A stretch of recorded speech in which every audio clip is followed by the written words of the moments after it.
আমার কখনো সকালে নাস্তা করা হয় না।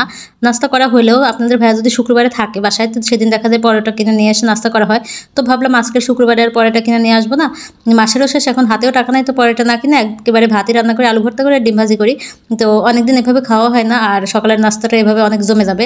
হ্যালো এভরিওয়ান, আসসালামু আলাইকুম, welcome back to another blog.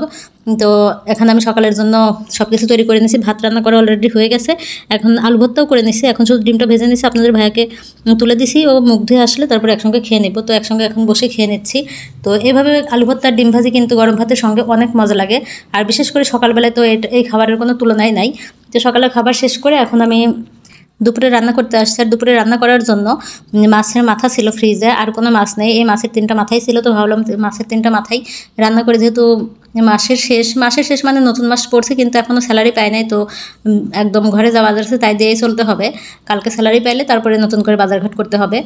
তো এখন আলু ছিল কয়েকটা, তো আলু দিয়েই মাছটাকে রান্না করব। আর আমি এখন মাছটা ভালোভাবে ভেজে নিলাম। ভাজতে গিয়েও তো কেমন যেন ভাঙা ভাঙা হয়ে গেল, একদম শক্ত করে ভাজতে পারলাম না। এখন কড়াইতে পেঁয়াজ দিয়ে দিছি, পেঁয়াজটা বাদামি কালার হয়ে আসলে জিরা দিয়ে দিছি। এখন হলুদের গুঁড়া, মরিচের গুঁড়া, ধনিয়া গুঁড়া, লবণ সব কিছু পরিমাণ মতো দিয়ে ভালোভাবে কষিয়ে নেব। কষিয়ে নিয়ে আলু দিয়ে দিব। আর আমার ভিডিও আপনাদের কাছে কেমন লাগে সেটা অবশ্যই কমেন্টে জানাবেন। আর যদি আমার ভিডিও ভালো লাগে তাহলে অবশ্যই লাইক, কমেন্ট অ্যান্ড শেয়ার করতে ভুলবেন না।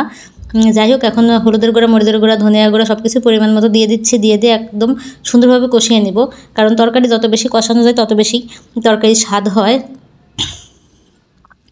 কালারটা কিন্তু অনেক সুন্দরই লাগতেছে। আর আমি ভিডিও বানাই ঠিকই, ভিডিওতে আমি কোনো রকম মানে ফিল্টার বা মানে কোনো কিছু ইউজ করি না। আমার মোবাইলে যেমন ক্যামেরা, যেমন ভিডিও ছবিটা চলে আসে সেভাবে আমি আপলোড করি। আমি ওইভাবে কোনো রকম ফিল্টার ইউজ করি না, কোনো কিছু ইউজ করি না। তাই ক্যামেরা হয়তো বা ভিডিও অতটা ভালো দেখা যায় না, কিন্তু তারপরে আমার কাছে মানে অনেক সময় নেটের জন্য ভালো দেখা যায় না।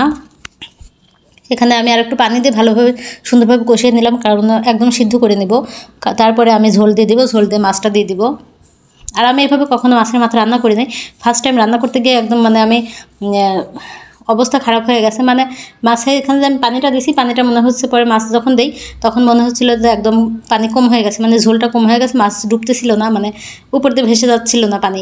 দেখুন একদম মনে হচ্ছে যে কম হয়ে গেছে। পরে আমি আবার আরেকটু পানি দিয়ে একদম সুন্দরভাবে আরেকটু সিদ্ধ করে মানে কষিয়ে নিয়ে ঝোলটা একটু কমিয়ে নিয়ে এখানে আমি আরেকটু পানি দিয়ে ভালোভাবে ঢেকে দিয়ে তারপরে রান্নার শেষের দিকে গিয়ে কড়াই চেঞ্জ করে ফেলি। ভাবছিলাম প্রথমে একটা বাটিতে বাড়বো, কিন্তু এত বড় বড় মাছের মাথা বাটিতে বাড়া যাবে না।